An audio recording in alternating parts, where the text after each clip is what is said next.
I grew up in what many would consider a typical household. My parents worked hard but still found time to care for me, the youngest son, and my 3 older sisters. While we were never exceptionally close, we didn't have any significant issues either. The same applied to my extended family, who lived a few hours away. We would see each other during the summer or at Christmas, and everything was always harmonious. As we matured, life took us in different directions, and we naturally drifted apart. Now, at 31, I still remember the phone call from my mother in 2014. When I was 22 and in university, that changed everything. Initially, I didn't pick up because I was gaming with friends. But when she called a second time, I understood this was serious, like someone had died, type of serious. I stepped away to answer, hearing chaos and arguing on the line. Realizing I had picked up, she quickly moved to another room, and I could hear her tears. My memory of that conversation is hazy, but she essentially asked if I had anything to confess about my cousin on my mom's side, who was 15 at the time. I hadn't seen in years and simply said no, asking what was wrong. My mom's sobs intensified as she accused me of assaulting when we were younger, claiming that she had disclosed everything to my sister, who then informed my mother and aunt. Alleged that when she was 9 I had touched her inappropriately while she played in my room when I was 16. My mother's reaction was frantic, demanding a response I couldn't muster. It felt utterly surreal, like an absurd joke. All I managed to say was that it wasn't true and that was lying. Then, my mom insisted provided detailed accounts of the supposed events, repeatedly asking, "Did you do this?" I could only scream back, "No," each time. The call ended. Considering the things she accused me of, it made me think about doing even worse. I know it's not something I'm proud of, but late 2015 was when I landed my first real job in my field. That's when things started to genuinely improve. I dedicated all my energy to my work. It gave me a semblance of normalcy. Recovery has been a gradual journey. I drank less and smiled more. Living frugally while earning a decent wage allowed me to treat myself to nice birthday gifts, a VR headset, a motorcycle, Legos, and more. Last year, I moved out of my miserable apartment and into a small house. Having my own garage and a garden to tend to had always been a dream of mine. This change boosted my spirits immensely. So my life is okay now. I still face challenges.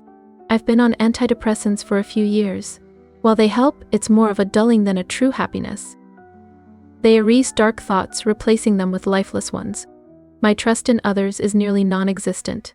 I've tried dating but have only been on 2 dates with 2 different women.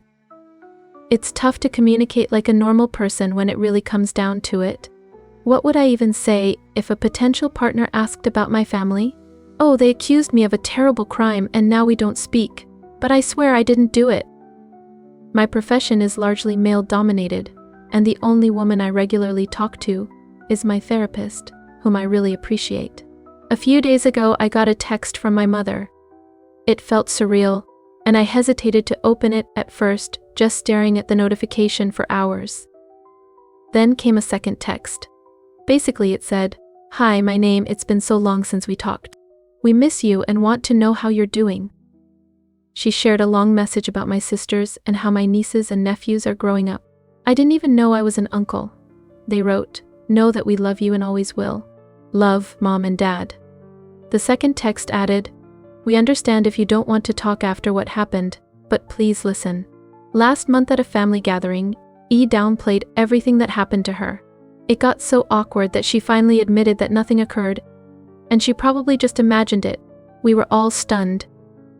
When we last spoke, we wanted to protect and did what we thought was best. We now realize that doesn't excuse how you were treated. What she did was wrong, and we're all angry at her.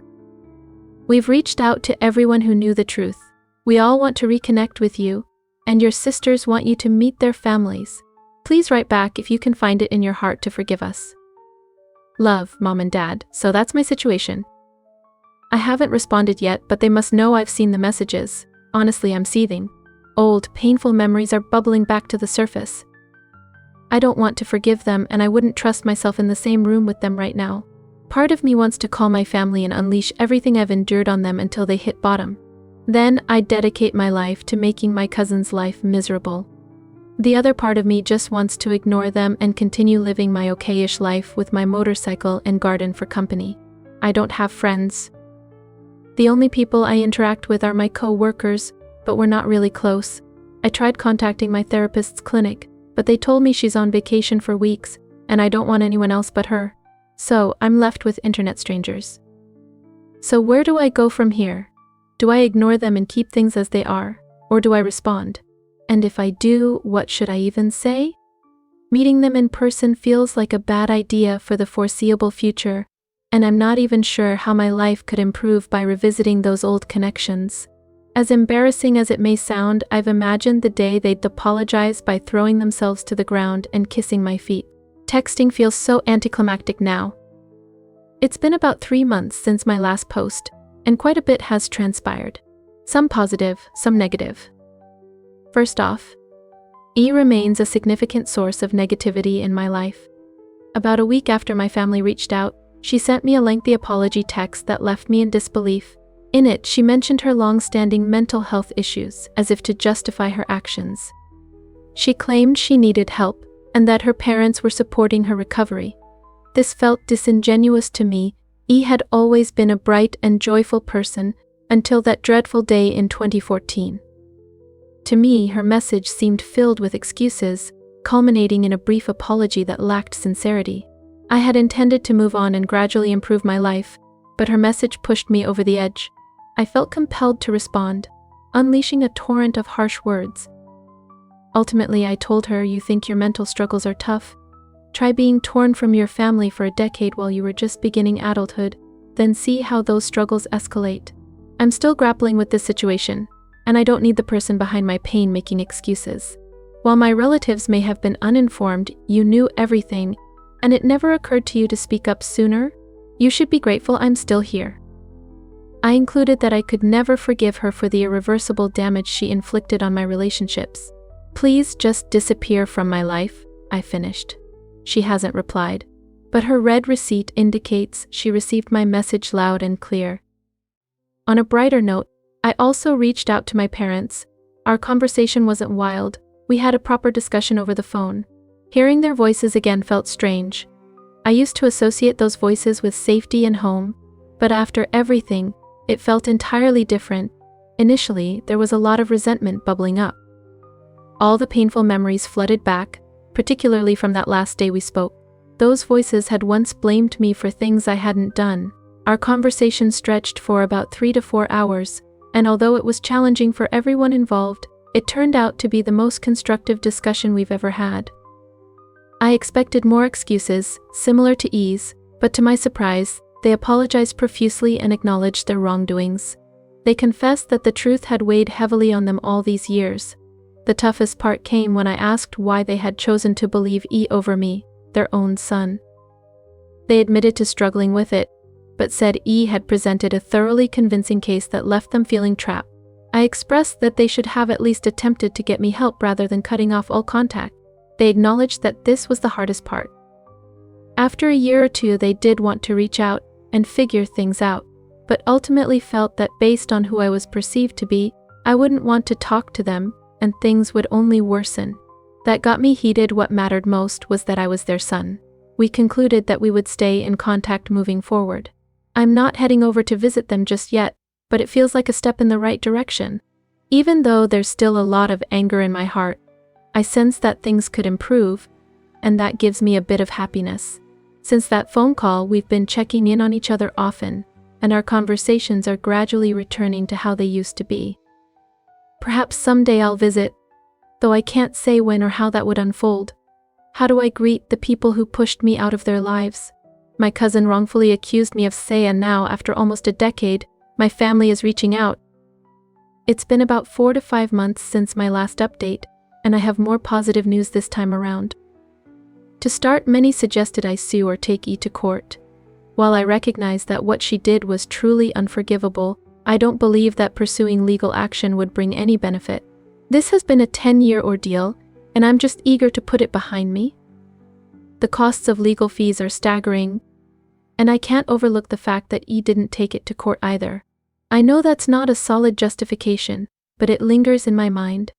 I'm still in touch with my parents, and you might be surprised to hear that I actually visited them about a week ago. They've cut ties with E, and I feel like the way she's being treated mirrors the penalties I experienced. Believe me, I understand this well. My visit with my parents went smoothly. I haven't met the rest of my family yet. I want to keep this a gradual process, but we had a lovely dinner together. I was unsure how to greet the ones who turned my life upside down, but it actually went better than I expected. I thought resentment would overwhelm me, but seeing them brought a sense of relief. Is that strange?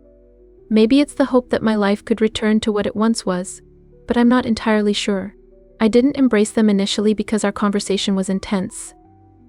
I didn't intend to confront them harshly, but I needed to express just how deeply their actions hurt me.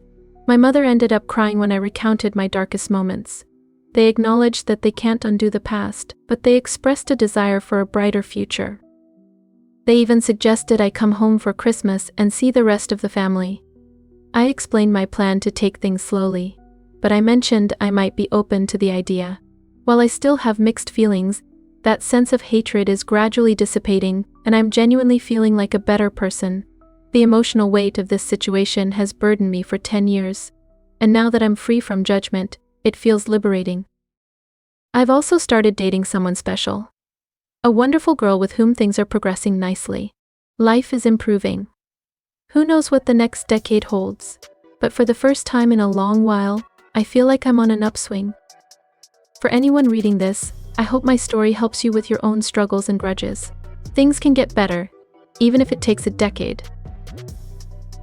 Did you hear? Josh has been secretly going to salsa dancing lessons every week. He's been telling his friends he's going to the gym, but really he's trying to become a professional dancer.